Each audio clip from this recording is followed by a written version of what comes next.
Welcome in to episode 8 of Cashin the Check. I am your host, Tyler Asher. And I am your co-host, Tiffany Anton. Welcome in. Before we get started, make sure you like, subscribe. Hit the button, hit the button, bell. But I don't know. Like, just comment. Do something. I mean, share it. I don't know. Just Make do us something. famous. Like, people. I'm just trying to be famous so like my kids can see me and be like, oh, there's my dad, you know. Wait till you get a billboard, buddy. No, I'm not a billboard kind of guy. All right, let's just get our ducks in a row. Come on. Let's just... Quack, quack, quack, quack. Somebody cut that out, please. Listen, I'm going to get a sound clip. All right. You got it today. Oh, yeah. I got knock-knock jokes. Oh, my God. Oh, my gosh. I sleep without a joke. You're going to have a new Indeed posting podcast co-host, Cashin the Check. Oh, are you? You're gonna advertise for. Okay, so we're gonna do business knock jokes today. Get ready. Knock knock. Who's there? Nana. Nana who? None of your business. This is the stuff I deal with on a daily basis. All right. Knock knock. Who's there? Opportunity. Opportunity who? Don't be silly. Opportunity doesn't knock twice. That's so true. Knock knock. Who's there? Ireland. Ireland who? I lend you money if you promise to give it to me back. Oh, goodness. It's still not as funny as Half Supermarket. I know. Half Price Episode Store. 3. If you have not checked into That's episode probably 3, my favorite episode. let me just say, I was in my office and I was rewatching. I was going to put some captions on an old episode, and I was laughing at us. And our one of our employees walked by, and she's like, "What are you laughing at?" And I was like, "Our podcast." And she's like, "You're laughing at yourself." It's good. It's just a really good episode. I think we're dynamic. So, knock knock. Who's there? Duncan. Duncan who? Duncan your chickens before they hatch. That is not a business knock It's not joke. a business. Oh my God. Knock knock. Who's there? Who's? Who's who? Yeah, that's right. I'm rich and famous. God. Okay, I got Last one more. one. Knock knock. Who's there? Needle. Needle who? I needle money to pay down my debts. Listen, sorry, I'm struggling. They're not that great. I can tell you, like, you come back off vacation. Like, Yeah. this is maybe we both come back off vacation, so Yeah, it happens. we needed to get away. It's a good time. summertime. Yeah. What's your favorite place to go to during summer? Are you a beach? Or are you more like a? Lake. I'm a lake. You're a lake person? Yeah, I'm not. Sand is not my favorite, especially with kids. Yeah. See, like we're beach people. I just like the lake. I love the smell of the lake and the feel, and I love the lake. You know, fish pee in the lake, right? You know, people pee in the lake, right? Oh goodness gracious, God love her. Oh my goodness, we got a great big picture. We're gonna jump into. We got a guest today. We do have a guest, Mr. Anthony Paradis from Cookeville Nutrition Experts. He's the one that's making you look. You gotta keep the stick around for the ladies these days. I don't have to keep the stick around. I got one lady. That's all I need. I know, but keep the other ladies big. Well, I will say it's awesome. He's an entrepreneur, so we've actually worked with him. He's been a client of the SBDC. He's been with the BRC, who is our conglomerate that we have with our partnerships. And then also just talking about like how important it is to have a kind of a healthy balance between your business and yourself. Like if you don't take care of yourself, it can hurt your business. I think that entrepreneurs run the risk of burnout way more than employees. Oh, yeah. There's just a lot of pressure. And especially as you grow and you have employees under you, there's, I think May-ish was Mental Health Awareness Month. And so just kind of keeping that in mind absolutely. Is that you need to be aware as a business owner to make sure you're kind of physically and mentally healthy. I think that's awesome. And it can get lost under the shuffle of everything else. Hey, you're in his seat. I know. I'm getting up. He's out. It's time for the big picture. Well, welcome. Thank you for coming in and doing this big picture segment with us, Anthony. I'm here with my friend Anthony Paradis. He is a nutrition expert. I can personally attest to it. My wife and I have been seeing him for about 4 months. Yeah, 3-4 months. Yeah, made a huge change for us, and so I thought you're an entrepreneur, and I thought with the nutrition side, how could we kind of bring it together, and why it's important as an entrepreneur to make sure you have a good balance, because we know as business owners, you invest so much into your business that sometimes certain things get neglected.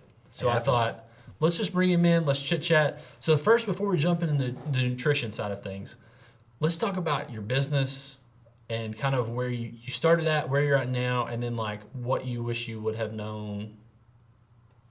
Sure. Well, by profession, I'm a registered licensed dietitian. So just like you could go be a registered nurse or a physical therapist, they have that for nutrition. And that was my little niche and my angle that I started, since I started college. After that, it was just after 2008 with the stock market crash, and I was looking for a job, which was very hard to do at the time. And my parents had been entrepreneurs. It was in my blood, and I was like, I'm just going to start seeing clients on the side, not really thinking, okay, this is going to turn into a full-fledged business. I was 24 at the time that I had gotten my license and done all that. But once you do a good job with some people, they become your business cards, and they go out into the community and do that recruiting for you, which is always been the staple of what I've done. And that grew into me seeing people on the weekends, to half of a weekday, to actually discontinuing my master's degree at the time, because I was doing that to supplement my my schooling. And I did a 180 with it and put the schooling on pause, which I don't necessarily recommend as a generalized advice for maybe your listeners. You're not being a spokesperson for the college. But if the money is talking to you, and that's what it was doing to me, and it said, hey, you can hire somebody with a master's someday if you keep making this kind of cheddar. So that turned into me having a nutrition clinic with 2 trainers and a counselor, and I was the dietitian, and we took this holistic wellness approach to working with our clients. So that's how I got started. I did that for about 6 or 7 years. And what was great about it was also a big challenge about it was that I was doing the training and the counts. And it was, too many fingers and too many pies at some point. I was doing, corporate wellness, and that was, if you had, parents in a blue collar industry doing entrepreneurship, you're used to seeing that. I'm going to take that job. I'm going to make it, grind it. Here's a new opportunity. Let's pursue it. And, we're going to kind of get into that later, but talking about that self-care and kind of backing off, part of that is just having a good business structure that's not letting you, get ahead of yourself. Correct. With a lot of these things. And I really feel like that was the position I found myself in. I still have a very deep passion for nutrition and the science behind it and all that. To take it to that next level at that point, it would have had to been you're the CEO, you hire another dietitian, everything is going to be business at that point. I wasn't necessarily ready for that. So then I decided to make a career change. I came to Tennessee Tech here to start their sports nutrition program for the athletes, and I also teach nutrition at the college there. But after being here for about 5 years, I decided to open up another private practice. And so that's what we are. We're Cookeville nutrition experts. We're located here in Cookeville, and we do nutrition counseling, working with insurances or with self-pay with individuals that want to improve their health. And long story short, that's where I am as far as a timeline goes. Gotcha. So you've been doing this for a while. What's something like if we got a business owner listening to the show, and maybe it's any type of business, what's one piece of advice you could if you could give them something like, hey, I wish I would have known this when I first got started? What's like the 1 or 2 things you wish you would have known? One thing I really wish I would have known is how important models are for business, structures, and having a folder for finances, for operations, for all of those things, which if you're a business of passion and you're starting off and you're like, I just make t-shirts or I just do nutrition or whatever, there's a price to play. Oh, yeah. And that price is if you work for somebody else, they're making 80% while you get 20% of your efforts or some robbery like that, right? And then for yourself, it's okay, well, now you got to market yourself and put your message out and all that sort of stuff. So I wish that when I started, I would have had a better game plan that was both kind of laid out of what I need to do, but also restrictive in a way and saying, don't focus on these other things, just focus on this. I didn't necessarily have the confidence to do that for myself. So that's why I think mentorship is really important. Why I reached out to you guys at SBDC, to look at when I did this again.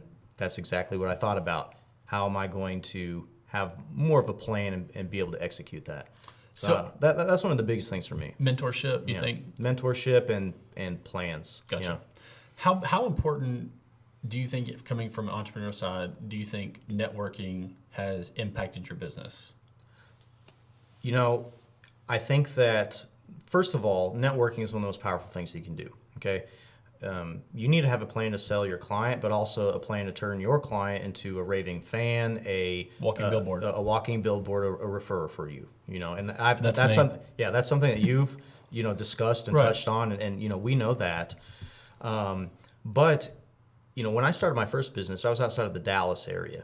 Now I'm here in a little bit smaller town. Now networking is really everything. Correct. And so, maybe in Dallas I could go through 100 lists of different doctors in the area and send out a message and, a certain percentage and reply back, and you start that relationship here. Here I have to be a lot more calculated about my message, what I'm trying to do, how I follow up with those things. Correct. And it really is, you have to be genuinely interested in building a relationship and also have a giving attitude of who can I refer to you? How can I connect these people? This person needs a deck built, and I know a deck builder. I'm going to connect these two people. Correct.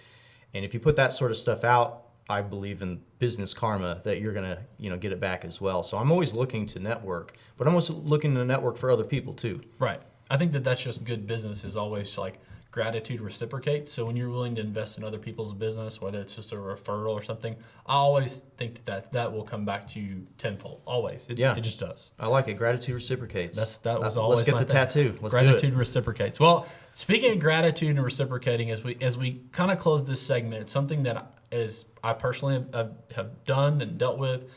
We see Anthony, and so I thought it would be a good time to talk about, as an entrepreneur, we leave certain things out. And sometimes we focus so much on our business that we forget to focus on ourselves, and how, if we don't take care of ourselves, that business can only go so far. And also, if we take better care of ourselves, can our business go even further? So let's talk about how important it is to have a healthy lifestyle, but also what that can do for you as an entrepreneur. Like how you got to have that good balance. So here we are in this post-COVID environment, and now we're looking more at like mental health and physical health and balance in a totally different way. And I think it's good that we're really putting back our perspective on that. This is a question and a topic that I've thought about very deeply, but other people have thought about this too. Back in the Roman times, it said mens sanos in corpore sano, a sound mind in a sound body. And it was really understood that if you take care of your body takes care of your mind, and the combination of those two things, you're able to achieve things that you want to at a very high degree. It was Descartes that said, right, I think, therefore I am. And people started getting away from being a physical thing of, you want to work with your mind, and that you don't ever want to work with your hands. That's something the working class do. And now, hundreds of years later, we're seeing kind of the downstream effects of that. But luckily, we're here to talk about why we're going to pull all that together and say we really need to have both. And for an entrepreneur, you just have to ask yourself, where would I be if I had 20% more energy, and if I had 20% more actually focused time to get into that workflow? Right. And that's what nutrition and exercise offers you as an enhancement, but it's also what can hurt you if you're really neglecting that. Right. If you really look at all the sick days, that you took over a year, or days that you got home and then you sat on the couch and you didn't make that connection call that you needed to because you wanted to, close your shop early, or you didn't, you didn't end the day on a high energy sale, and maybe you lost an opportunity there or something like that.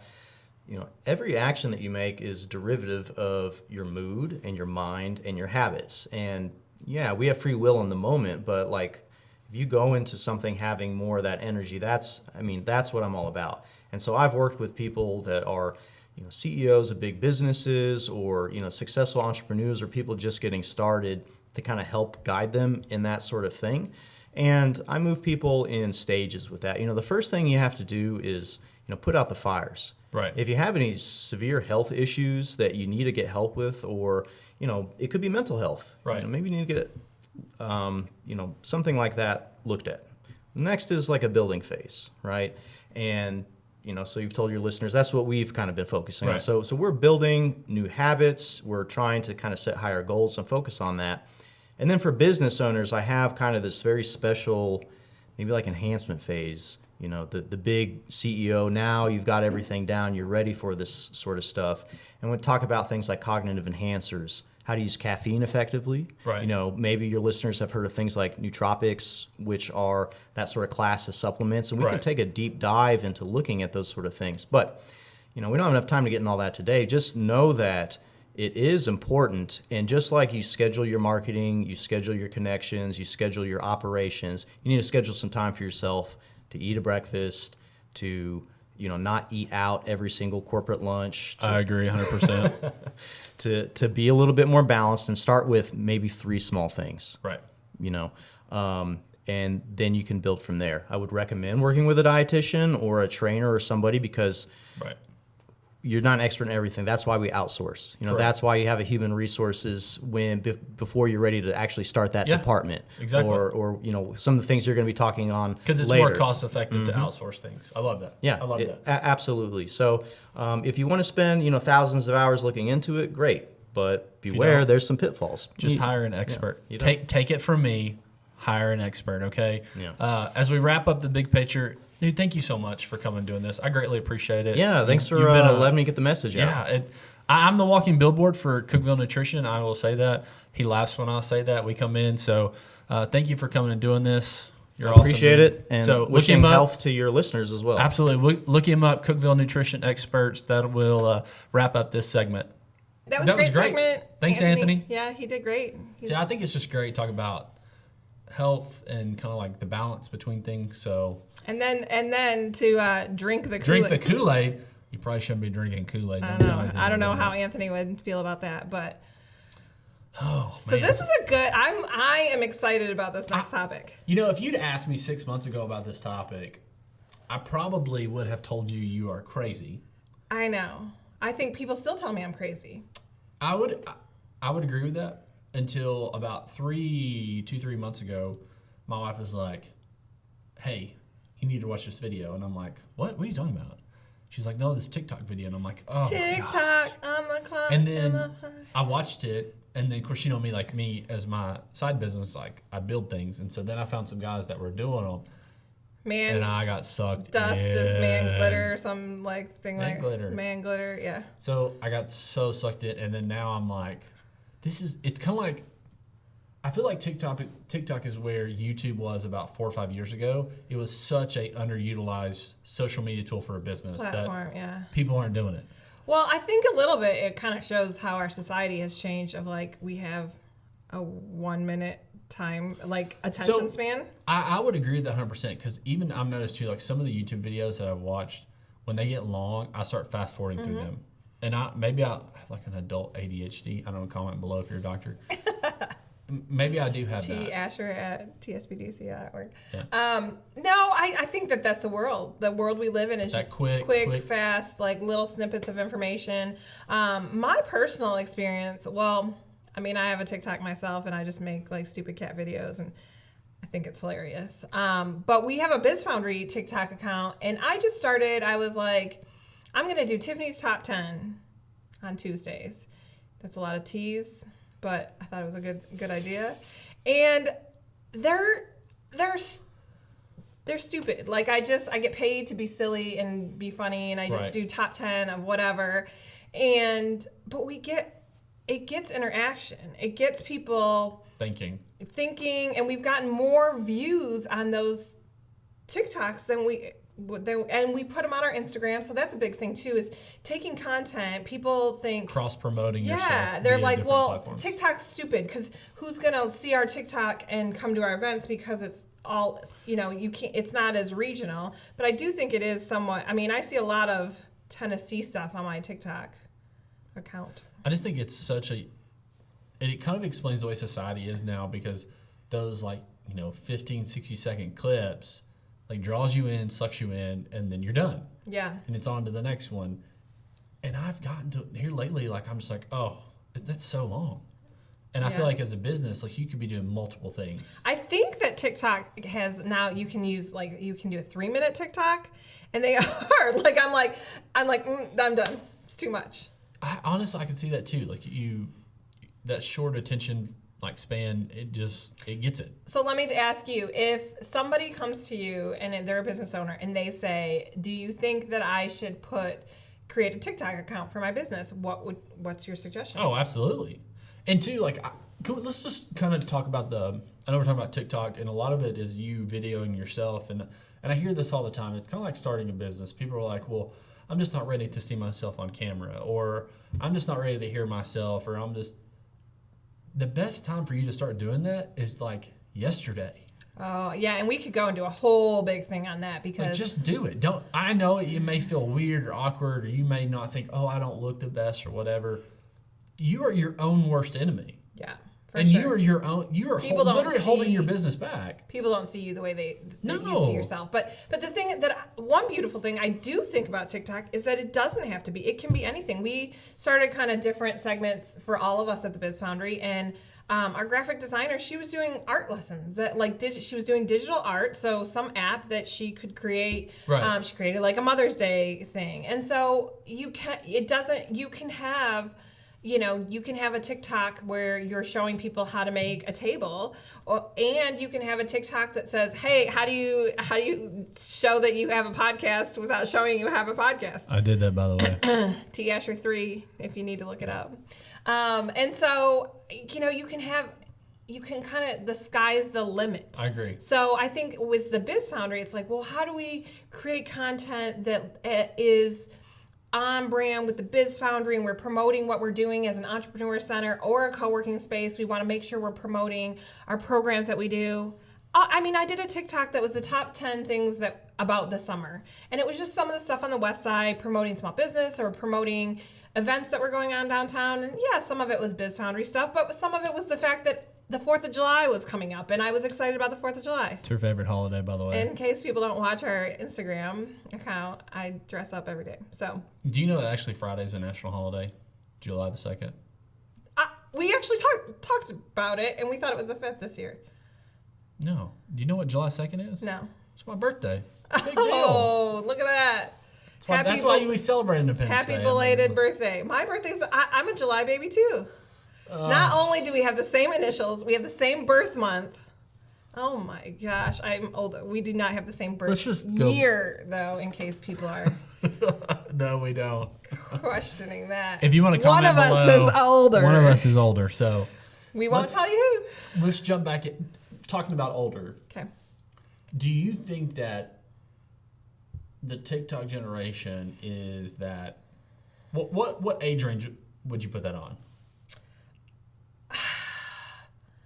I think it's like 10 to 45. I would say it's somewhere in the mid 40s. But you think so? No. Yeah, because we have a college student that does our social media, and she's the one that started our TikTok account. When we do our videos, she does them all with me, because I said something about, well, I just take videos of my cats and I put them to dirty music and I make innuendos with it. We're going to cut that out. I think it's super funny. And she was like, you can't do that. You have to do different angles. You have to do this. I was like, I don't know how to do those things. Like, I just take one video, stick music on it. So I think you can do it. That's, I think, the beautiful thing about TikTok is that there's not a certain way to do it.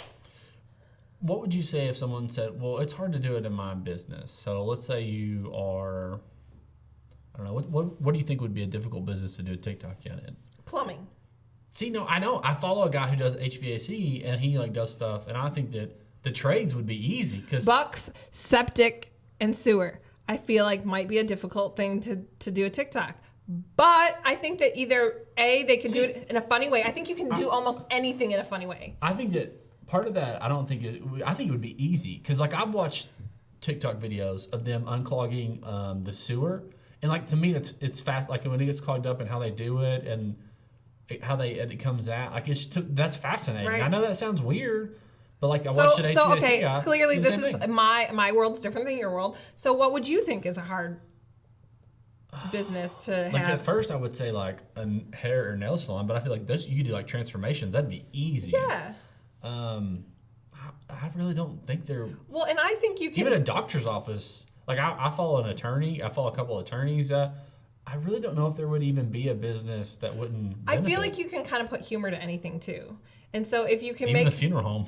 yeah, and those people probably have a twisted sense of humor, but they have to because that's the life they That's what live. they do.